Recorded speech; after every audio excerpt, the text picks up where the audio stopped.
Thank you for joining JTV News. I'm Peter Coombs. Coming up, too rosy. International media snubs BVI Financial Services Global Contribution Report. NHI has a new overseas medical partner. So far, the cost saving has been tremendous. We have seen as high as an 80% cost saving. Graduates told it's time for new thinking and application, and there's talk of a new trade school. Laziness and aiming only for the bare minimum to pass has caused some to miss the mark.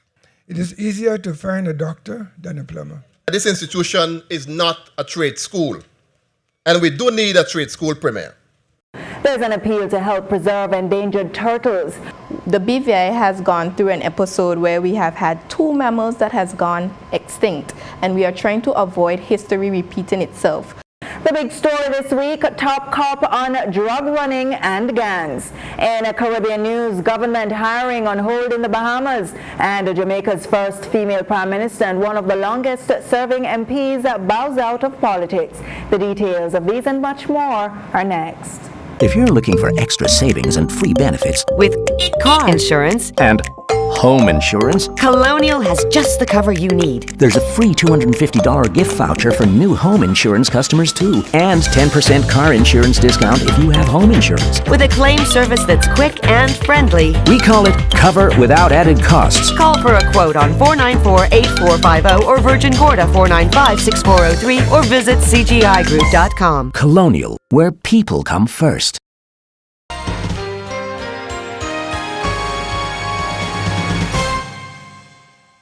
Welcome back to JTV News. On June 21, the British Virgin Islands launched locally as well as in London and Hong Kong the findings of a report commissioned by BVI Finance Limited on the global contribution of the territory's business and financial services sector.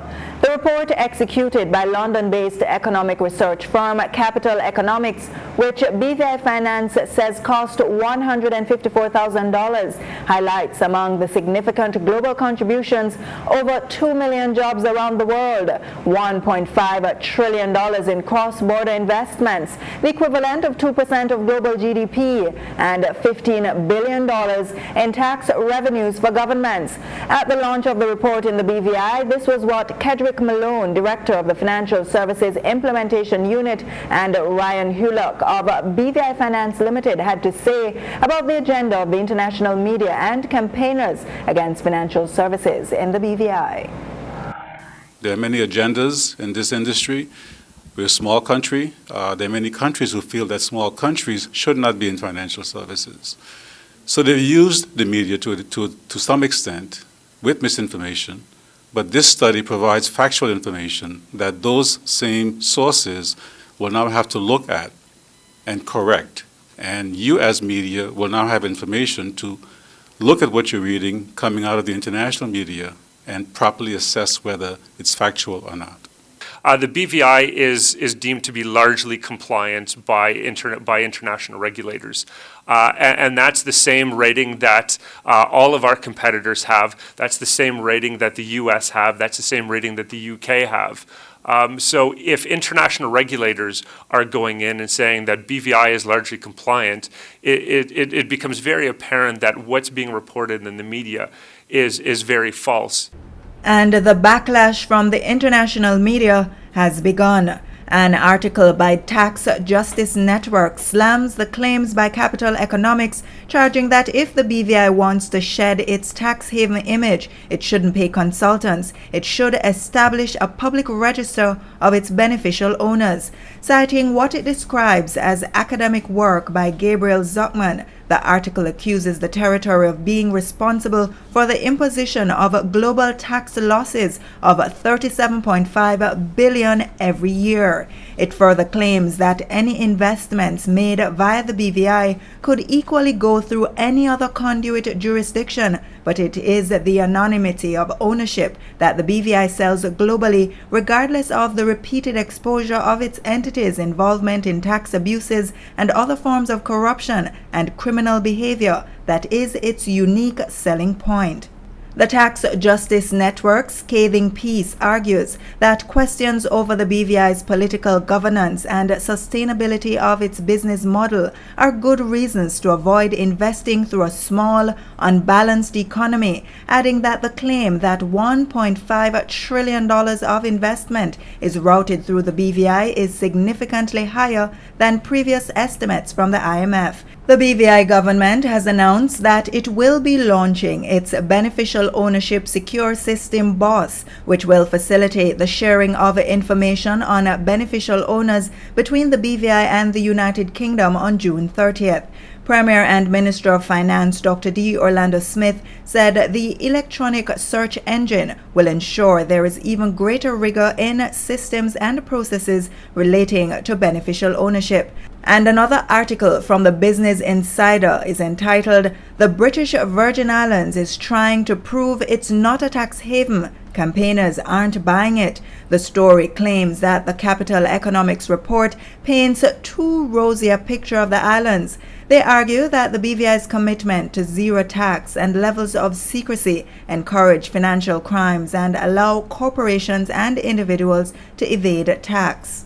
However, the authors of the BVI's Global Contribution Report say the territory is not a tax haven, as its business company is a widely used and dependable vehicle to facilitate cross-border trade, investment, and business, which has worked harder than many bigger nations to meet international standards and not some supposed tax haven.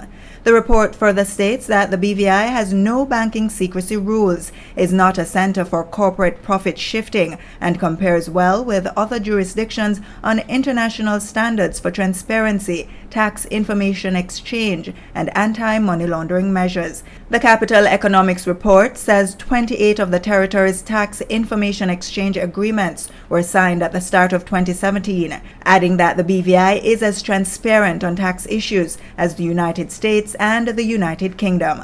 Meanwhile, Interim Executive Director of BVI Finance, Lorna Smith, told the author of the Business Insider article, Camilla Hodgson, that the BVI is not a secrecy jurisdiction.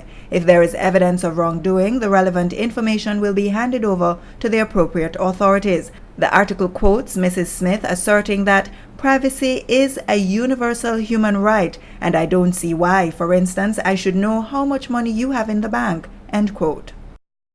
The Social Security Board, SSB, has a new overseas healthcare partner. United Healthcare, under a temporary agreement for the time being, will facilitate access to healthcare providers in the United States, United Kingdom, Europe, Asia, and other parts of the world.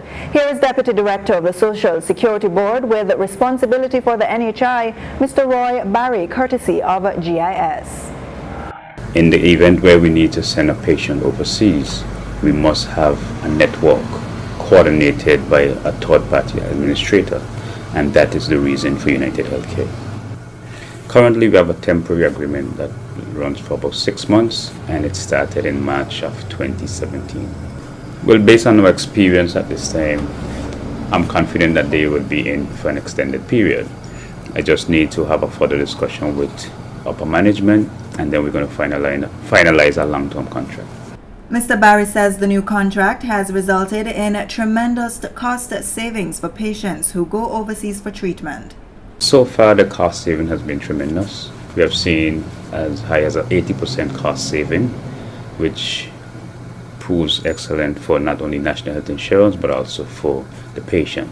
The copay by the patient is much less than if they had access care outside of the territory without national health insurance. A lot of patients are much more comfortable. Their preference is to pay their copay to the healthcare provider versus having to pay the copay to national health insurance. With the previous agreement, NHI was paying 100%, and the patient was responsible for paying their copay to NHI upon their return. United Healthcare, a division of United Health Group, replaces the SSB's previous overseas healthcare partner, JPA Network, which sued the SSB in late 2016, citing breach of contract. JPA's contract ended in January 2017 and was not renewed. Imagine you're a fisherman. Along with your intended catch, your net scoops a creature 6 foot long, weighing between 500 and 1,500 pounds with a brownish black back and white spots. You're looking at a leatherback turtle. They've been around longer than dinosaurs, provide some of the best marine life viewing, and unfortunately untold numbers die unnecessarily because they get trapped in nets. Now they're facing extinction. A local beauty has taken on the task to help save these creatures. Kathy Richards tells us more. Have you ever had the opportunity to see a turtle at sea? It's one of the most breathtaking sights. Yet, there are many persons who could care less about their continued existence. They fish them, some for their meat, some for their beautiful shells, others for both. Then there are those guilty of polluting the sea, which have adverse effects on these gorgeous creatures. Time to stop this, says Miss World BVI Kaja Turnbull, as some of these turtles are now facing extinction. We do believe that if the kids are fully aware of what's going on in the community and how it will affect them in the future, they could in turn change the hearts of their parents and older adults around them. Also, we have intentions of speaking with the fishermen in the BVI because they are the ones that are out there hunting these poor creatures and helping to decrease the numbers. So if they understand that these sea turtles are important to our coral reef, they are important to our ecosystem in the marine life, and if they could just change the way they handle business as opposed to hunting the turtles, they could in turn have sea turtle, tours where tourists can go and dive instead. And instead of making these creatures become extinct, you could actually profit off of them by prolonging the length of their lifespan here in the BVI. Ms. Turnbull, who is one of the local faces advocating to save sea turtles in the British Virgin Islands waters, started out with a public service promotion on World Turtles Day. World Sea Turtles Day, June 16, 2017. I am basically the face behind the work that's going into bringing awareness to the sea turtles. Where there's vulnerability, there is endangered species, and there's also critically endangered species of turtles here in the BVI. I have partnered with Unite BVI in efforts to bring this awareness to the BVI and hopefully bring a more different outlook on how turtles should be handled here in the BVI as opposed to traditions and years of how we are accustomed of being coexistent with them. The BVI has already had its episode where we have had 2 animals went extinct because of not nurturing them properly, not paying attention to them properly, and we're trying hard not to have history repeat itself. Those 2 animals were the Caribbean manatee, which is known as the sea cows, and the Caribbean monk, which is known as the sea dogs. Now, I do not have the privilege of seeing these animals, but I would love my next generation, probably my great-grandkids, my great-great-grandkids, to know what the 4 species of sea turtles are so that we do not have to encounter something like this again.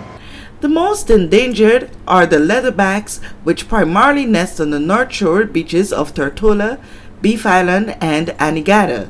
They have also been spotted nesting at Virgin Gorda. For JTV News, Kathy Richards. The 3-year-old Virgin Islands School of Technical Studies, VISTS, which got a makeover in September 2014 under the stewardship of previously retired educator Mrs. Jermaine Scatliff, made headlines this year with 2 firsts. Its first grade 12 graduating class and its first honors student, Kiara John, who is the top performer in the territory's 2017 school leaving exams. The school's 2017 graduation ceremony was attended by government officials, including Premier Dr. D. Orlando Smith, who said gone are the days when some professions were treated as the cream of the crop while others aren't. But nowadays, if you want to find a plumber to work for you, it's difficult. Last year, I found a young man who bore my name. His name was Orlando as well. So I thought he'd be dependable and answer to my calls every time I needed him. And for about 6 months ago, he was. But then he became busy. And now I have to be looking for someone else. What I'm saying is that today, in these days today, it is easier to find a doctor than a plumber to work for you. And the fact, too, is nowadays, too, plumbers make more money than many doctors, right? So things have turned around. Yeah? And, and even in the hospital, at People's Hospital, when many years ago I was sort of getting myself educated to provide a service to this territory as a surgeon where I worked for many years. Today, after many years since I've left, there's no surgeon, no local surgeon who has qualified themselves to provide that service at People's Hospital because they see these other professions as being more attractive, right? And so what I want to say is that all professions are important and must be treated equally. Education Minister Myron Walwyn stated that a successful society requires diverse skills, a need that is being met by the Virgin Islands Secondary School, but also pointed to the necessity for the establishment of a trade school separate from the technical and vocational institution. It's important to note that this institution is not a trade school, and we do need a trade school premier, a skills training center in the territory for lifelong learners outside of the formal education system, and we have to do it. But this institution is a technical and vocational secondary school, and the diploma that these graduates will receive this afternoon is the exact same diploma as those received by the 159 students that graduated yesterday from the Elmo Stout High School. The only difference is that there was a stronger emphasis on technical and vocational programs at this institution. I owe a debt of gratitude to the current school principal, Ms. Jermaine Scatliff. She is also a mathematician. And at the Ministry of Education, we need someone to oversee the mathematics portfolio for the territory. And so Ms. Scatliff will be joining the ministry to take up those responsibilities. Some of the students who were unsuccessful will be given an opportunity to resit the proficiency exams following an intense remedial program that will start next month. Upon successful completion, those students as well will be awarded with their high school diploma.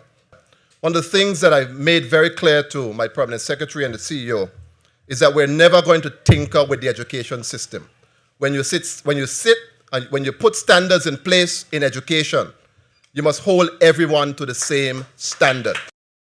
Outgoing Principal Mrs. Jermaine Scatliff had words of wisdom as well as admonition for the graduates. The veteran educator reminded that many of the students enrolled at the institution entered with behavioral, learning, and other challenges, but have since realized that change is necessary for growth and productivity. She challenged the graduates to remember the principles they have been taught, particularly customer service, communication, and time management skills, while giving at times and expecting nothing in return.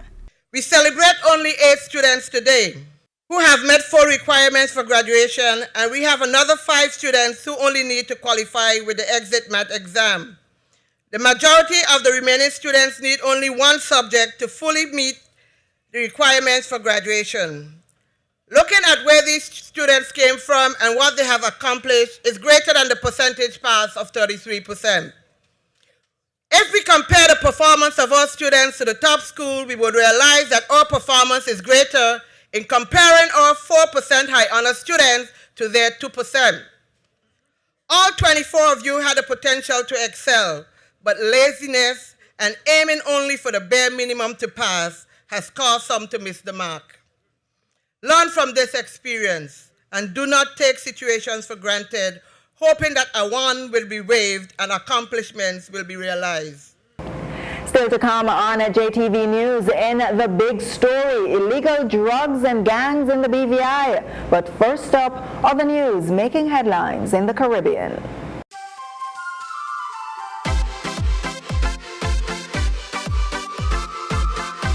Congratulations, guys. We're so very proud of you. Congratulations, graduates. Congratulations, guys. Congratulations. On behalf of the board, management, and staff of the National Bank of the Virgin Islands, we wish the graduating class of 2017 congratulations on achieving this milestone in your education. Whatever the next milestone may be for you, further education, a home, opening a business, at the National Bank of the Virgin Islands, we are here for you. National Bank of the Virgin Islands, the official Bank of Paradise.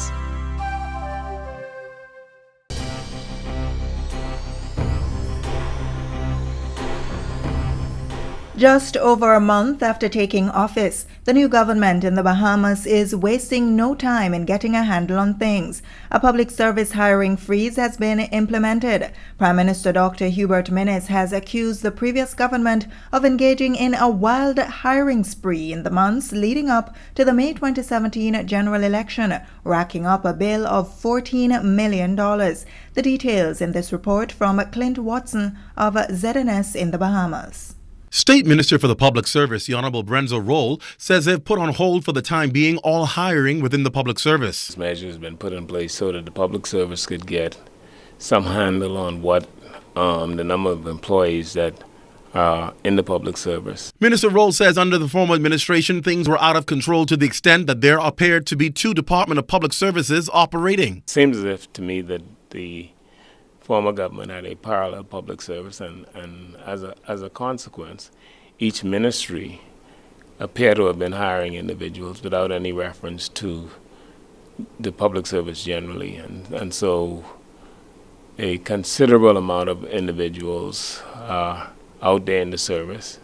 They have a legitimate expectation that some of them believe that they are hired and they are permanent and they will get salaries and benefits. Then in fact, that didn't take place. Already permanent secretaries and leaders in the sector have been notified. Let's make a determination on individuals in the service and let's see what the cost to the government is as a total is, and so that we can regularize those individuals who are in the service so that, again, whatever is owed to them or whatever expectations they have, we can clearly make a determination to clear those expectations up. A part of the process will be to regularize employees who have been waiting for years in the sector. This may also include regularizing some who have just been hired. Those persons whose contracts have expired, some of them are still working. Some of them may have discontinued work. But we need to know that as the ministry that has responsibility for the service. As to whether persons will be sent home, the minister responded. We're not sending people home. Persons have been engaged for a specific time frame with the government. In many respects, these persons may have been or have been employed outside of the regular rules of the service. And we are just trying to regularize some of them and to bring them back in the service. The exercise would also help to make way for the service to attract young and professional Bahamians. Our mission is to improve the quality of service that is delivered in the public service. We know that there are thousands of ordinarily bright and brilliant Bahamians who can do and offer those services. And we are in that business of finding those persons and providing them with an opportunity to serve the Bahamas. And while it's a long road ahead to regularize staff within the public service, the staff here at the Public Service Commission says they're committed to getting the job done. While there appears to be many files here, to them they say each file represents a person's life. Clint Watson, ZNS Network News. And the woman who has often described herself as the little girl from Woodhall and whose rise to international prominence included being recognized on Time magazine's list of 100 most powerful women in the world, Jamaica's first female government minister and first and only female prime minister, Portia Simpson Miller, has retired from representational politics. She may not look it at 71 years, but Mama P, or Sister P as she's affectionately called, is walking away from her political career as one of the longest serving members of parliament in Jamaica's history, which she described as having been quite a journey, having endured it all from ridicule to victories and defeats. Mrs. Simpson Miller says the legacy she is most proud of is her relationship with the Jamaican people. Andrea Chisholm of TVJ News tells us about her parliamentary farewell. Political royalty robed in white arriving to pounding desks and a standing ovation during a joint sitting of the lower and upper houses of Parliament. To pay tribute to the Most Honourable Portia Lucretia Simpson Miller, ON MP, on her retirement. Senators reciprocated the familiar greeting of Portia Simpson Miller, hugs and kisses all around.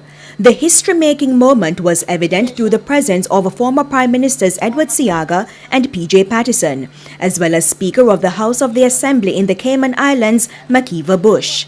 Prime Minister Andrew Holness said Mrs. Simpson Miller was a metaphor of hope and strength for the Jamaican people as she attained the highest office, that of a Prime Minister. This is no ordinary feat, and you are no ordinary woman. We pay homage to you today, and we identify with your song, the strength of a woman. He also described her as a genuine person who always had the less fortunate at the forefront of her mind. You have been the voice that has kept the government focused on policies and programs that are beneficial to the poor. And I have studied you in that regard. I have observed how you have operated. And I am saying to you on your retirement that you don't have to worry.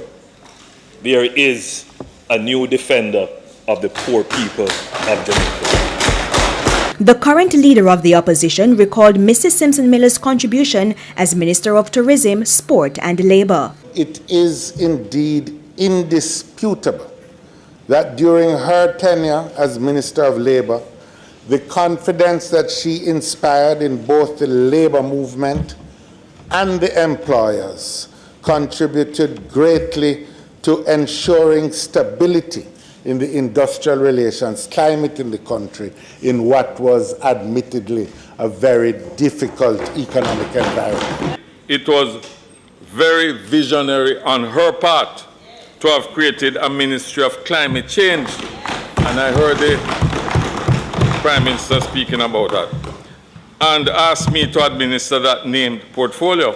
Mr. Speaker, when that occurred, Jamaica was the first Caribbean country that had identified such a portfolio. And while parliamentarians paid tribute to the woman known affectionately as Sister P or Mama P, some PNP supporters were also outside Gordon House to honor her legacy. She's a wonderful lady, and I respect her. She did a great job for Jamaica, right? And the world. In 2011, when Jamaica tear down, nobody wanted to see Jamaica. And him and Peter Phillips come and fix it, right? I remember when I left my country, come at home, and Michael couldn't read. Is she? Make I have a thing in my head, read and write. Plus the house I'm living in, she give me. So it's my mother that. So I feel it. Coming up next on JTV News, the big story, the police chief on drugs and gangs in the BVI. What do Toyota and Legacy Auto have in common? You can shop your 2017 Toyota models at a very special price at Legacy Auto. In stock now. Get the all-new 2017 Toyota Hilux. Same legendary SR5 engine. The ultimate work or play pickup truck. Drive out in style with the all-new Toyota Tundra. The ultimate power and control. If that's still not right for you, what about the all-new 2017 Tacoma? Legendary. Need we say no more? The right choice for any adventure starts with the 2017 Toyota RAV4. Our legendary reliability at a price that you can afford. Also available at Legacy Auto, Toyota 4Runner, Toyota Highlander, Toyota Corolla, and the all-new 2017 Toyota Yaris in hatchback and sedan models. Legacy Auto is located at the R&R Malone Complex, Packwood Pond. Come test drive yours today and feel the power of Toyota beneath your feet. Legacy Auto. The clock is ticking down to July 9-4. Caribbean Insurance Limited and the BVI Motorsports Association's Soapbox Derby 2017 at the HLSCC ground. Build a car and join the race. Get a chance to win cash prizes, trophies, and medals. Registration forms available at CIL's office. It's a family affair you can't afford to miss.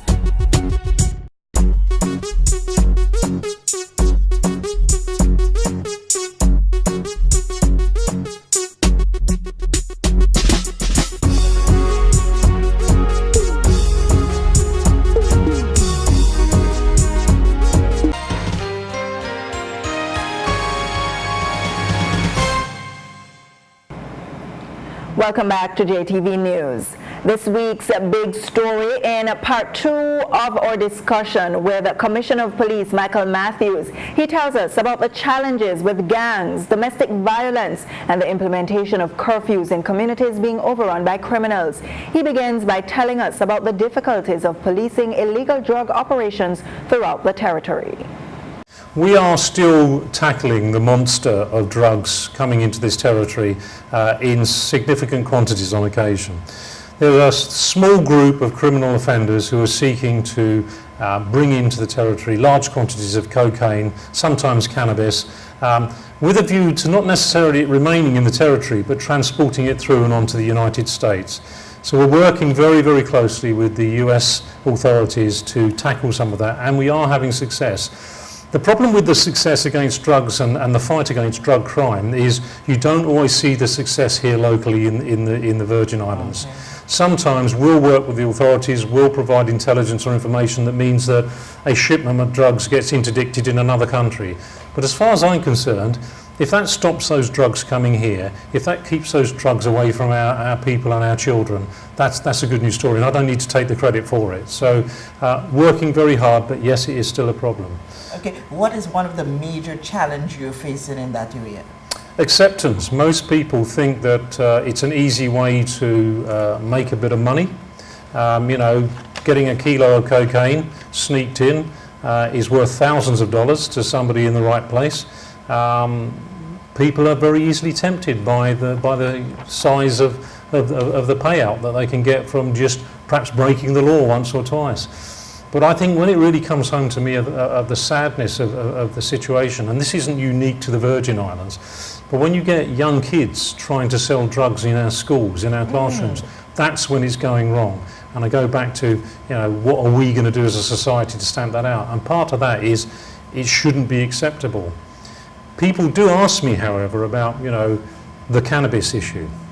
And I am having regular conversations with the government about the use of cannabis and whether it's a good use of police time to arrest people when they've got a joint in their hand and so forth. And a lot of people argue it's very traditional in the Caribbean, that some people like to smoke a little bit of it. I've got no views either way on that. All I know is that the importers of drugs make vast profits at the expense of other people.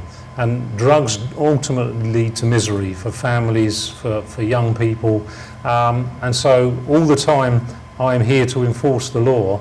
I don't pick and choose which laws to enforce. So if it's possession of cannabis for a joint on the street, all the time the law says that's an offence, that's what we'll do. But equally, if it's importation of 50 kilos of cocaine, we're going to be targeting that too. Interestingly, you talk about cocaine being in the school. How prevalent is this? I don't think I've seen evidence of cocaine in the school, but certainly cannabis. Only cannabis. Yeah. And how prevalent? Not prevalent yet, but there have been instances, and fortunately, we've got great teachers in this country who spot it very early on, are able to tell us what's going on and allow us to intervene. Your comment about gang culture and increase in gang culture in the BVI hurt some corns. But have you been able to ascertain what's the motivation behind the development of gangs in the BVI, and what's the plan to, as they say in other territories, to dismantle, or is any headway being made in that regard? Well, when gangs form, they're often formed for different reasons. Sometimes it's out of loyalty, sometimes it's out of friendship, people wanting a sense of belonging. I've got no objection to people having gangs, clubs, associations, belonging to a group. There's nothing wrong with that at all. In fact, there are very many positive examples of that. What we're talking about is criminal gangs, which is very, very different. And these are groups of individuals who are collaborating together to import drugs, to import firearms. And where some of our violence is being shown on our very own streets here, where some of the shootings have been connected to, that has been a direct result of gang rivalry. Two gangs falling out over something or other, and they resort to the use of a firearm. Completely unacceptable, something that we definitely need to stamp out in the territory. We're a small territory. We do not want that US gang culture here. It does exist here. It's not on the scale of some of the other countries in the Caribbean, but if we are prepared to just sit back and accept that it happens, and that's life kind of thing, it will become on the scale of other Caribbean countries where it has got out of control.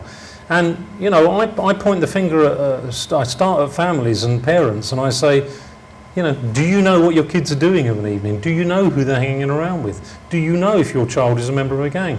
If they're driving around and they've got a sticker in their window, and it's got a badge on it, what does that mean? And so on, it's not difficult for us to work out who the gang members are, so how come the community doesn't seem to know? How come the parents don't seem to know? I find that a little bit disturbing.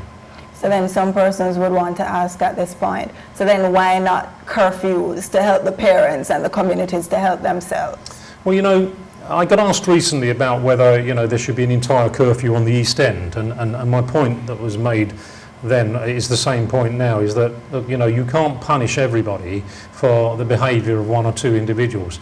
And I think that's the point. We also need to recognise it is a very small percentage of offenders that are causing the problems for the majority of people here.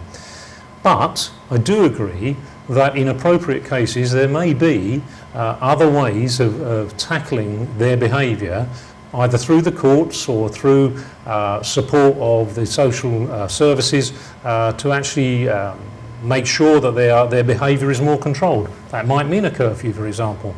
But we've got to also have the legislation to accompany it, because without the legislation it's not enforceable. Have the gangs been linked to the increase in gun or armed robberies? Not direct links to the armed robberies, and as you know, you mentioned earlier on about a series of robberies that occurred on the run-up to Christmas that caused, rightly so, a lot of anxiety in the communities.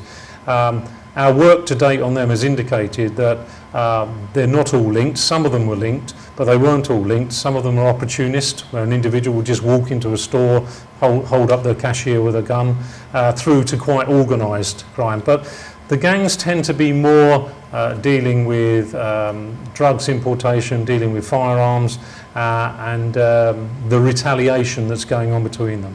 Okay, quickly summarize for me the extent of domestic violence in crime.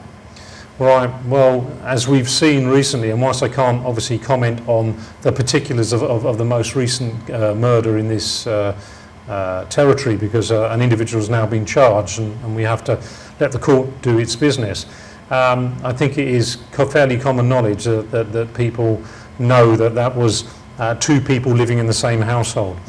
There is a domestic violence problem in the territory. There is absolutely no doubt about that. And I see a daily report of overnight crime the past 24 hours.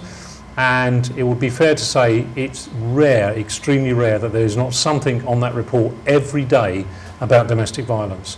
Whether it be a husband and wife, girlfriend and boyfriend, brother and sister, father and daughter, father and son.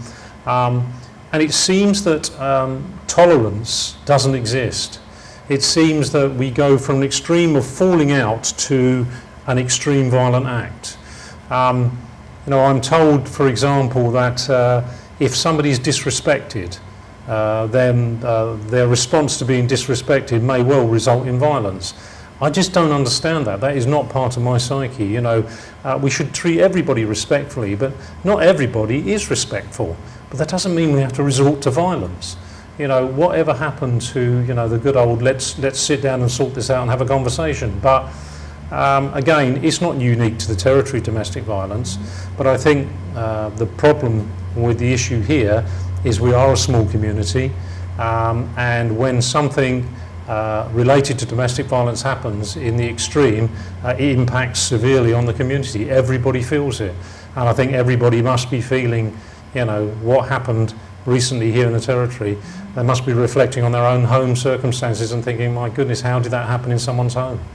For the 10th year around, the Census Health Club executed an activity geared at raising funds for women to access free mammograms. How did their fundraiser go down this year? Let's hear from Kathy Richards. On the road to kissing cancer goodbye and providing needed care and support for those living with and affected by the condition was the point of a fulfilled run-walk exercise staged recently by the management and members of the Census Health Club, Manuel Reef, Sicau's Bay. The event, which saw hundreds participating, was aimed at raising funds to make it easier on the pockets of women needing mammograms. It was the 10th year the run-walk exercise was held. All the funds raised goes directly into paying free mammograms. To date, we've paid out over 800 free mammograms over the last 11 years. We've helped some ladies with costs for treatment. We've helped with some transportation costs to go and get treatment. We've helped people with recovery costs as well. So we're doing what we can, and it's because of you that we're able to do it. So a big thank you to you. Making the event fun and worth the while of a family outing and keep fit opportunity, colorful paints and powders was the order of the day. Many were seen throwing powdered paints around as both men and women wore bras in show of support for the fight against breast cancer. There was even a bra competition as patrons made good of the opportunity to decorate and show off their stylish bra to the crowd. The run walk started from Census Health Club onto Palestina Estate and then back to the gym. Fitness guru Lisa Adamson was overwhelmed at the support received this year, which lends to the notion that the awareness of the dreaded disease cancer warrants the involvement of all to fight for a cure, provide opportunities for early and otherwise screening, and of course, care and support for persons already living with the condition. The funds raised goes to health centers across the territory to help facilitate free mammograms. For JTV News, Kathy Richards. Up next is Dr. Geronimo Jones with our Mayo Clinic Medical Report.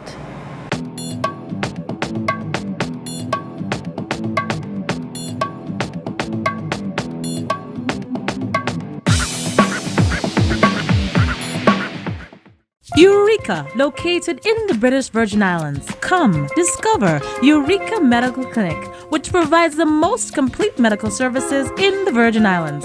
Our state-of-the-art clinic offers the highest quality in specialty care, cardiology, gastroenterology, orthopedics, and spinal surgery. We also offer specialty care in obstetrics and gynecology, as well as dermatology. Eureka Medical Clinic offers diagnostic procedures such as x-rays, mammograms, CAT scans, and all forms of ultrasound exams. Now, for the first time in the BVI, Eureka offers MRI scanning too. With colonoscopy and gastroscopy, we check the intestines and stomach for polyps, colon cancer, and ulcers too. Located at Geneva Place in the heart of Road Town, Eureka Medical Clinic with Medicare Pharmacy and Labs offers you a comprehensive medical facility all under one roof. So for high-quality medical services and convenience, there's no need to look any further. Eureka, you found it. You win the lottery? Yep, even better. I'm an investor. I insured my vehicle with Premier Insurance Limited. What's that? That insurance company, correction. My insurance company. We are multifaceted. Vehicle breaks down, we provide roadside assistance. We do it all. We make handling of these matters easy for our clientele. From vehicle rental, to parts at below cost, to body work and maintenance. We do it all.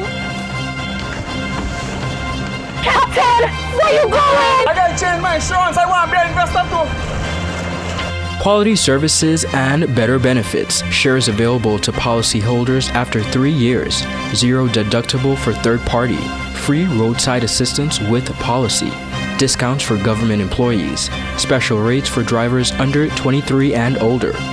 For more information, contact Premier Insurance Limited at 284-495-6800 or stop by our office located at the Sunday Morning Row, Chevelle Center, for a policy that's easy to swallow.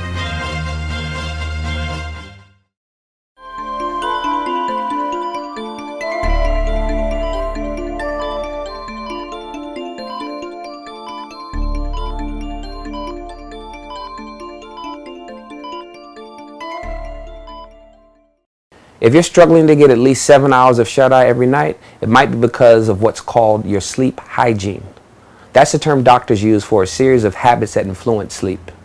In this Mayo Clinic Minute, Jeff Olson talks to Dr. Eric Olson, a Mayo Clinic sleep specialist, about some simple ways you can improve your sleep hygiene.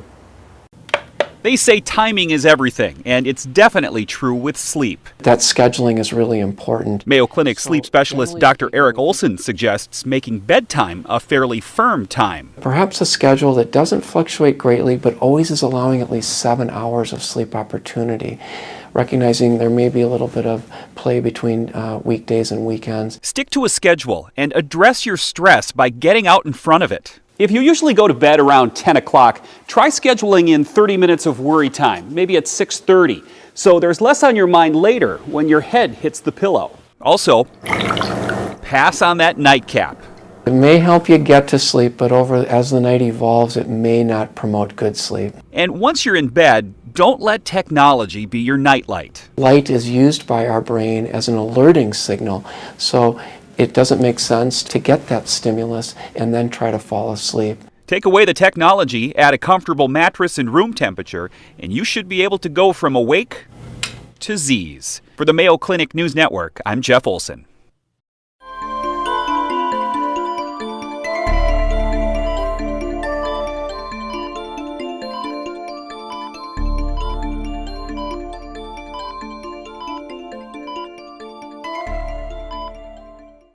Before we go, a brief look at the main headlines. Interim Director of BVI Finance, Lorna Smith, defends BVI Financial Services Global Contribution Report and says the BVI is not a secrecy jurisdiction as she responds to international media attack on the BVI. The National Health Insurance Scheme has entered into a 6-month temporary agreement with United Healthcare as its new partner for overseas medical treatment. Education Minister Myron Walwyn says it's time the territory considers establishing a trade school to cater to the needs of persons outside the secondary education system. Miss BVI World Acadia Turnbull advocates for preservation of the BVI's leatherback and other endangered turtles. The big story this week, Commissioner of Police Michael Matthews points fingers at parents of youths involved in gangs. In Caribbean news, New Bahamas government implements public sector hiring freeze just over a month after taking office. And Jamaica's first and only female Prime Minister Portia Simpson Miller has retired from representational politics after 41 years. Now, just a reminder that you can find all the news stories featured in this newscast as well as previous newscasts on our website, jtvlive.net. Additional information and news updates can be found on our Facebook page, facebook.com/JTV55. If you haven't already, please visit our Facebook page and let us know that you like us. Of course, all our news features, press conferences, and JTV's television programs can be found on our JTV News YouTube channel. Subscribe for daily uploads. We welcome your questions and comments and story ideas. Email us at jtvnews@hotmail.com. On behalf of the entire production team, I'm Peter Gay Coombs. Thank you for watching.